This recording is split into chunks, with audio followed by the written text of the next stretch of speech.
Para o experimento da difração de elétrons, utilizaremos os seguintes equipamentos: um tubo de difração de elétrons, uma fonte de tensão de 0 a 10 kV, dois resistores que farão papel de divisor de tensão, já que a fonte fornece 300 volts, mas o tubo de difração necessita apenas de 250 volts, e cabos de conexão.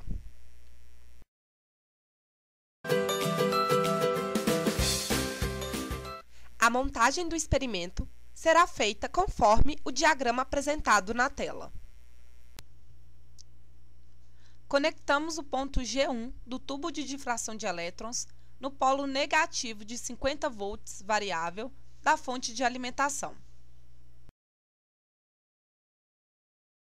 O ponto G4 do tubo de difração de elétrons é conectado no polo positivo de 300 volts variável da fonte de alimentação.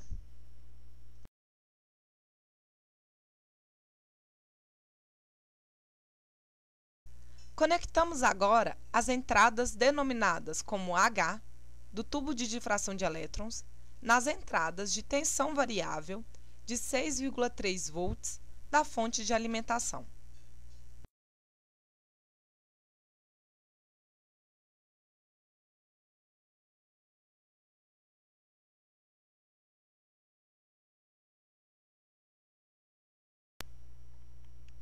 Conectamos o polo positivo, referente à tensão fixa de 300 volts da fonte de alimentação, no resistor de 220 kΩ.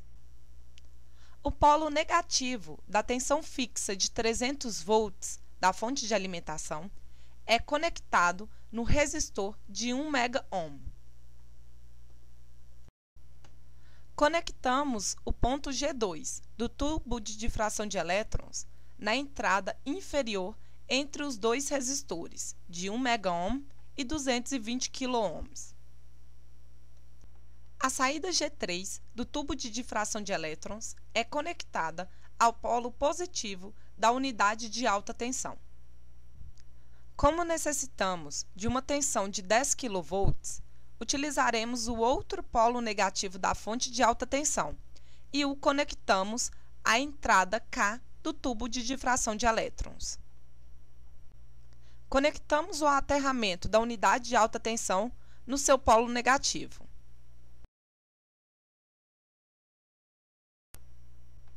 Conectamos o polo positivo da saída de 50 volts variável no polo negativo de 300 volts variável.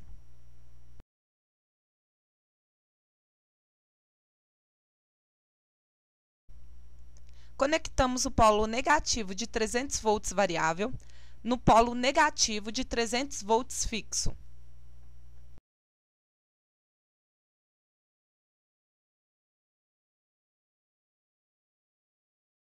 Fazemos o aterramento do polo negativo de 300 volts variável da fonte de alimentação.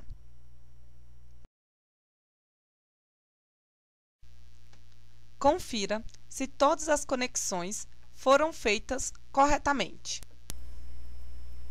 O ponto K do tubo de difração de elétrons será conectado no polo positivo de 50 volts variável da fonte de alimentação. Conecte os cabos de energia corretamente nas fontes. A fonte de alta tensão de 10 kV será ligada na rede elétrica de 220 volts. Já a fonte de alimentação será ligada à rede elétrica de 127 volts.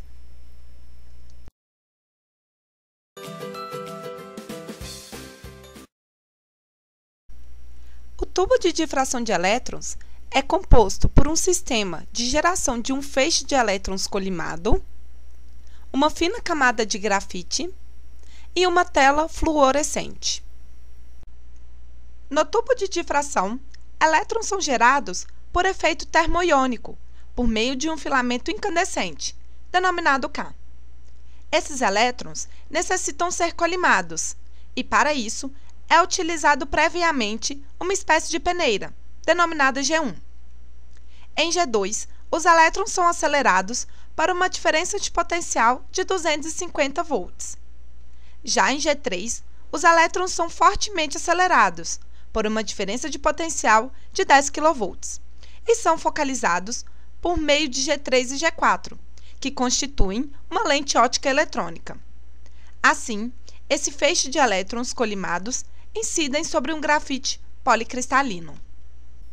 Ao atingirem a amostra de grafite policristalino, os elétrons sofrem difração.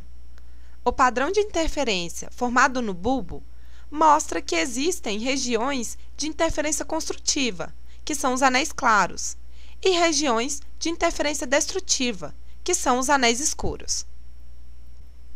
Para que ocorra os efeitos da interferência, é necessário que haja uma rede de difração com espaçamento da ordem do comprimento de onda dos elétrons. Assim, explicaremos a seguir a estrutura do grafite e os planos de difração existentes.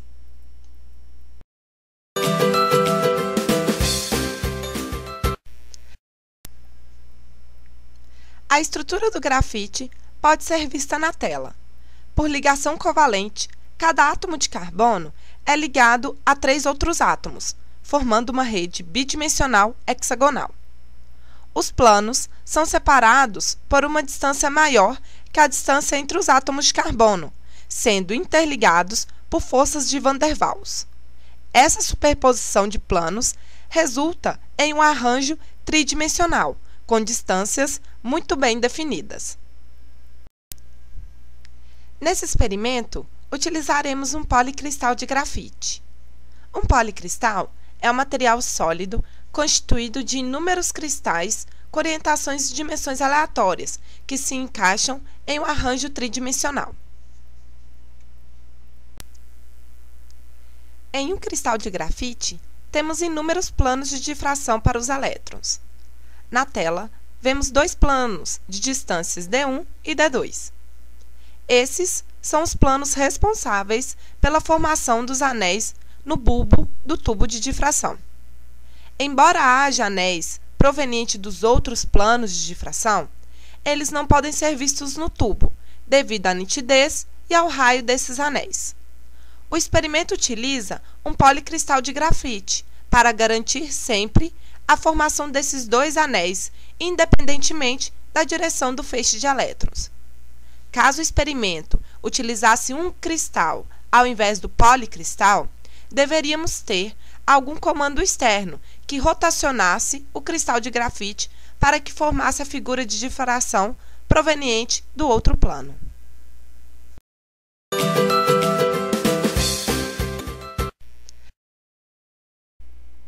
Para a visualização dos anéis de difração no tubo, é necessário que seja ajustado gradativamente os valores de corrente elétrica e tensão nas fontes de alimentação. O padrão normalmente é formado a partir de 3,5 kV. Após esses primeiros ajustes, visualizamos simultaneamente 2 anéis circulares concêntricos, em que cada anel é resultado da difração dos elétrons em cada um dos planos de Bragg. Nesse experimento, precisaremos medir os raios dos 2 anéis que se formam no tubo de difração. Para isso, mediremos o diâmetro interno e externo de cada anel, pois os anéis de difração apresentam certa largura, o que dificultaria a medição de seus raios. Dessa forma, mediremos primeiramente o diâmetro interno do anel 1 e, posteriormente, mediremos o diâmetro externo do anel 1. Calcularemos, assim, o raio médio desse anel. Para o anel 2, mediremos o seu diâmetro interno e, posteriormente, mediremos o diâmetro externo. Também iremos calcular o raio médio desse segundo anel. Para as medidas mencionadas, utilizaremos um paquímetro. A leitura das medidas poderão ser vistas a seguir. A primeira medida será para a tensão de 4 kV. Medimos primeiramente o diâmetro interno do anel 1.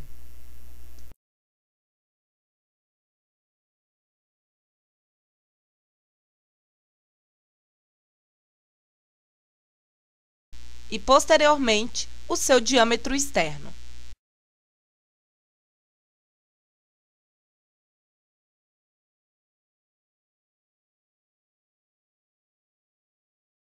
Agora faremos as medidas do anel 2. Medimos o seu diâmetro interno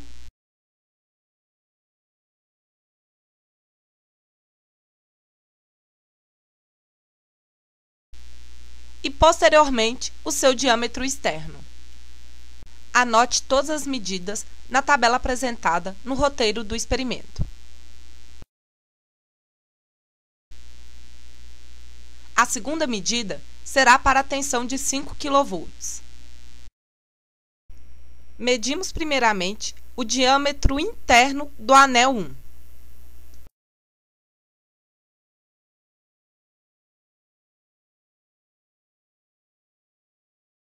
E, posteriormente, o seu diâmetro externo.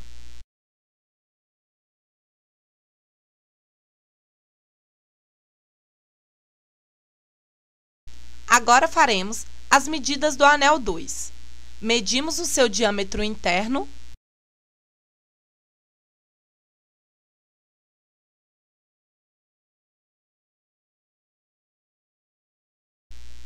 e, posteriormente, o seu diâmetro externo.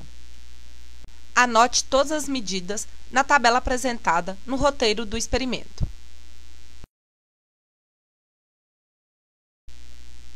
A terceira medida será para a tensão de 6 kV.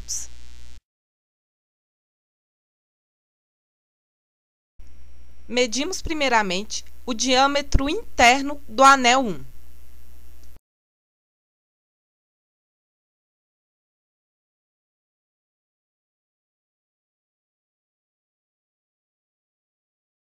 E, posteriormente, o seu diâmetro externo. Agora faremos as medidas do anel 2. Medimos o seu diâmetro interno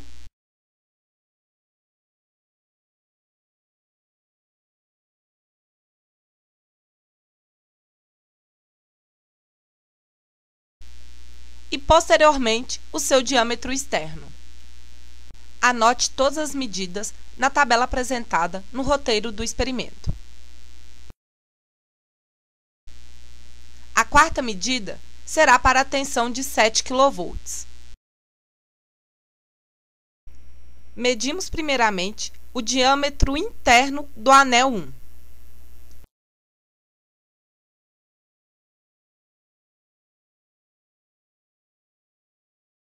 E, posteriormente, o seu diâmetro externo.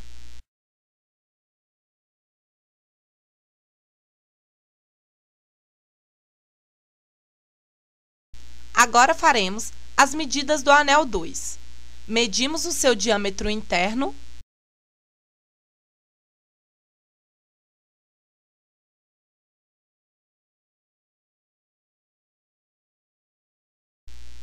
e, posteriormente, o seu diâmetro externo. Anote todas as medidas na tabela apresentada no roteiro do experimento. A quinta e última medida será para a tensão de 8 kV. Medimos primeiramente o diâmetro interno do anel 1.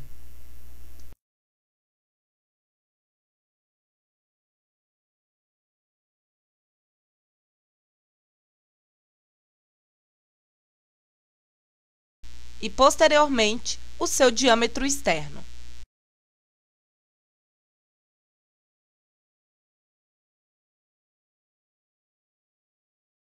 Agora faremos as medidas do anel 2.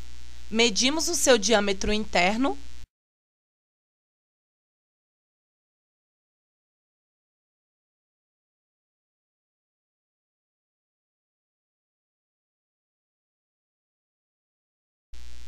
e, posteriormente, o seu diâmetro externo. Anote todas as medidas na tabela apresentada no roteiro do experimento.